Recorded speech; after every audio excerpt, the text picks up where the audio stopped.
Welcome back to our Health Mobile app series. LucidQuest analysed 14 therapy areas in the second half of 2025 and provided rankings of top apps by downloads and by our proprietary LQ score. For full rankings and insights, download the complete report. Let's explore the highlights.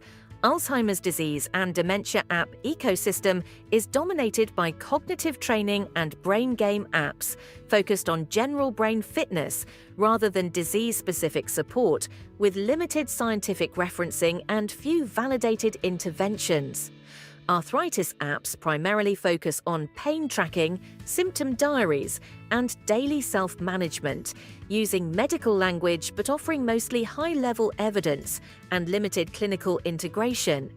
Cardiovascular disease apps form one of the largest and most crowded ecosystems, centered on heart rate, blood pressure, ECG, and wearable monitoring, yet largely remain tracking tools rather than decision support solutions. Crohn's disease, IBD, and ulcerative colitis apps operate in a small, medically framed ecosystem emphasizing symptom, diet, and medication tracking to support self-management rather than ongoing clinical oversight. Diabetes apps reflect a relatively mature therapy area built around glucose monitoring, insulin tracking, and lifestyle management, with strong daily integration but limited automated treatment adjustment.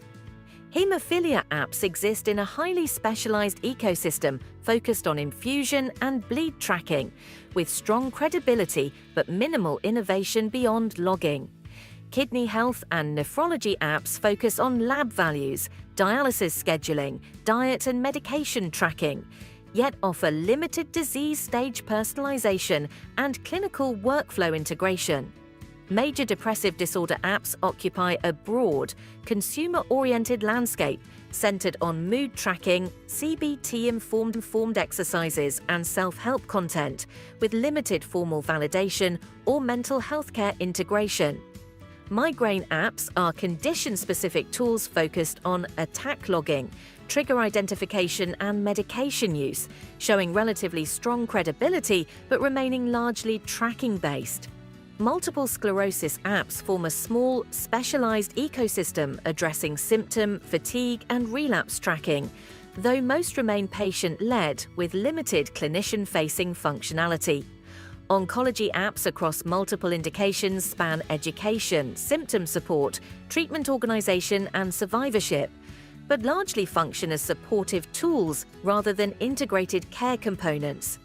Parkinson's disease apps primarily support symptom and medication tracking, with minimal integration into care pathways. Psoriasis apps are mainly used for flare tracking, photo documentation, and treatment adherence, while validated outcomes and treatment optimization features remain rare. Respiratory disease apps are clinically framed around asthma and COPD monitoring, inhaler use, and spirometry-related features, yet mostly follow a track and report model without proactive treatment optimization.